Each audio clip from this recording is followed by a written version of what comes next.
Halo Sinegrip, balik lagi sama gue Rashid Hari yang kali ini bakal ngebahas sesuatu yang sebenarnya udah cukup tidak sabar untuk gue omongin karena gue suka banget sama tontonan yang satu ini dan gue pengen rekomendasiin ke lo semua, yaitu drakor Netflix yang rilis tanggal 18 Agustus kemarin, yaitu Mask Girl. Ini tuh adaptasi webtoon berjudul sama bikinan Maemi namanya penulisnya. Total ada 7 episode, per episode tuh sekitar 50-55 menit, nggak termasuk kredit itu ya. Jadi tipikal series yang bisa lo kelarin dalam sehari, bisa lo maraton. Tapi sebelum gue memulai review, gue mau menekankan satu hal dulu nih. Apa yang mau gue omongin kali ini itu objektif, 100% objektif, sama sekali nggak ada bias ya. Walaupun salah satu lead actress di drakor ini adalah Mbak Nana, si wanita surga. Tapi mau Mbak Nana atau bukan yang main, opini gue soal Mask Girl itu tetap sama. Siapapun yang main, komentar gue soal series ini akan tetap sama ya. Intinya adalah ini salah satu drakor paling seru tahun ini. Dan jelas salah satu yang paling fucked up, paling gelap. Cerita awalnya sebenarnya simple sih, tentang cewek bernama Kim Momi yang bercita-cita jadi entertainer. Dia tuh suka nyanyi, suka nari, terus pengen jadi pusat perhatian sejak kecil. Sayangnya, seiring pertumbuhan dia menjadi dewasa, dia tuh sadar kalau dia dianggap jelek sama masyarakat. Nggak memenuhi beauty standard lah intinya. Dan akhirnya itu bikin dia dijauhin, nggak populer. Tapi karena tetap pengen ngewujudin mimpi itu, Momi bikin karakter bernama Mask Girl. Jadi dia pakai topeng, terus live stream, nari-nari seksi, nyanyi, atau bikin challenge yang rada mengundang gitulah. Mungkin ala-ala OnlyFans gitulah. Ya simple kelihatannya kalau lo lihat di permukaannya dan di mungkin 1-2 episode pertama.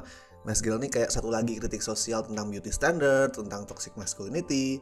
Tapi percayalah guys, ini tidak sesederhana yang kelihatan di permukaannya. Gue gak akan reveal terlalu banyak ya ini ya. Gue gak akan spoiler karena lu harus merasakan sendiri sensasinya. Tapi intinya si Momi ini nanti terlibat kasus yang bakal ngubah hidup dia. Dan salah satu alasan tadi gue bilang ceritanya tuh gak sesederhana yang kelihatannya tuh karena cakupan alurnya tuh luas.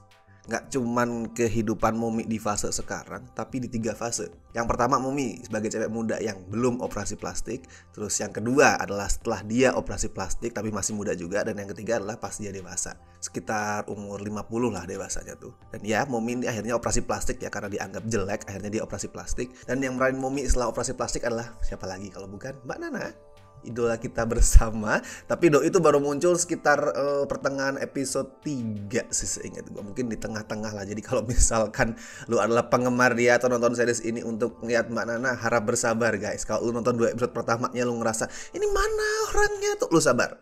Tenang, nanti di pertengahan episode 3 itu dia akan nongol dan penantian itu sangat worthy, percayalah. Nah yang gue suka dari 3 aktrisnya itu, mereka bisa mewakili 3 fase hidupnya si Momi dengan oke. Yang pertama ada Lee Han Byul yang di sini tuh debut setelah lolos audisi ngelawan lebih dari 1000 orang.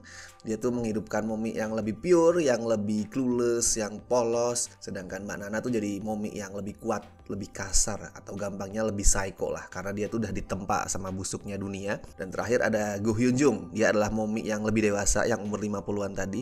Dia lebih kompos, lebih mateng, lebih tenang. Jadi kalau versinya Mbak Nana tuh pakai otot, kalau versi Go Hyun Jung tuh udah pakai otak. Nah karena acting mereka bertiga itu, proses transformasi karakternya, proses tumbuh kembang dia yang berproses dari yang tadinya polos sampai kemudian jadi badass, gak percaya lagi sama dunia sebelum akhirnya berdamai dengan dirinya sendiri, itu kelihatan banget, kerasa banget. Perubahan dia baik dari fisik sampai psikisnya tuh jadi tergambarkan. Dan 3 fase itu berjalan selama puluhan tahun ya, karena tadi kan ada versi Momi dewasa yang udah 50-an tuh. Jadi kayak gue bilang tadi, range ceritanya itu luas banget. Dan itu dimanfaatin sama pembuatnya buat nampilin tontonan yang range genrenya juga luas. Jadi bukan cuma range waktu di alur yang luas, tapi genrenya juga. Nah buat gue tuh Mask Girl adalah drakor segera.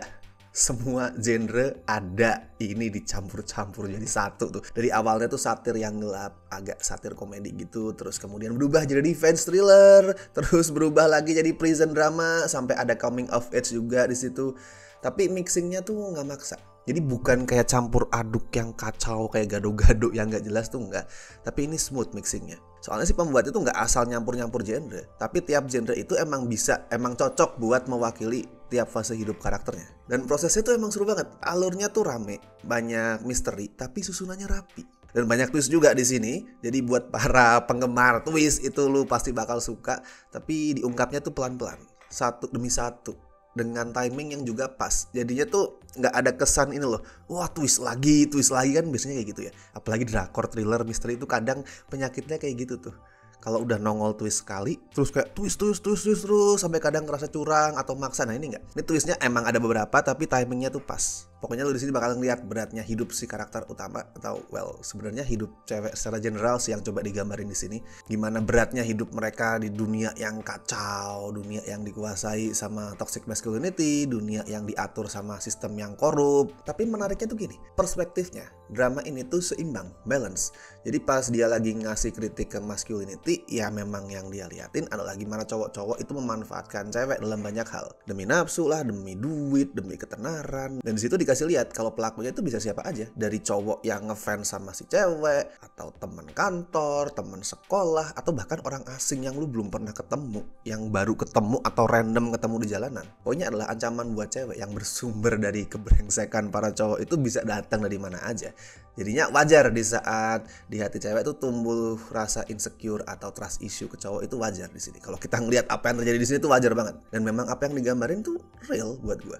Memang itu sering terjadi di dunia nyata. Jadi cowok-cowok tidak usah insecure kalau ngerasa aduh kenapa gue nggak dipercaya, karena realitanya memang banyak yang brengsek coy. Kalau nonton Mask Girl terus lu ngerasa anjir kenapa dunia itu fucked up banget, gelap banget, dark banget, realita kita juga nggak jauh beda loh. Tapi balance karena di persoalan yang nggak terkait urusan gender tadi itu ya, misal soal sistem yang busuk atau para pemegang jabatan yang korup, alurnya tuh nggak menutup mata kalau cewek emang juga bisa jahat. Cewek juga bisa menjahati sesama ceweknya, nggak selalu prinsip woman support woman itu berlaku. Jadi di sini perspektifnya tuh balance. Di saat yang lagi dikritisi bukan soal gender, ya dia nggak nyentil soal gender atau cowok yang jahat, nggak. Semua bisa jahat di sini di dunia yang kacau dan gelap ini. Oh, dan gue juga suka banget sama directingnya si sutradara, si Kim Yong Hun namanya. Ini drakor pertama dia. Sebelumnya dia pernah bikin film judulnya Beast Clawing at Straws. Itu keren banget, kalau lu belum pernah tonton itu. Itu kayak gue ngelihatnya Coen Brothers versi Korea, tuh lu tonton. Dan di sini gue suka pengadeganan dia. Dan dia jago bikin shot-shot yang kelihatan epic. Misal tuh di episode 4 ada shot yang gimana ya? Gue nggak mau spoiler sih, jadi gue nggak bisa ngasih deskripsi secara detail, tapi gue akan menyebut itu sebagai shot tarik tambang. Lu akan tahu pada saat lu nonton. Tepuk tangan gue ngeliat shot itu. Sama di episode 6 gue juga suka banget pas dia tuh bikin Mbak Nana kayak Terminator yang badass, yang gahar dan brutal banget. Itu dia jago bikin shot-shot yang epic. Tapi gue harus akuin, Mask Girl ini masih belum sempurna sebenarnya.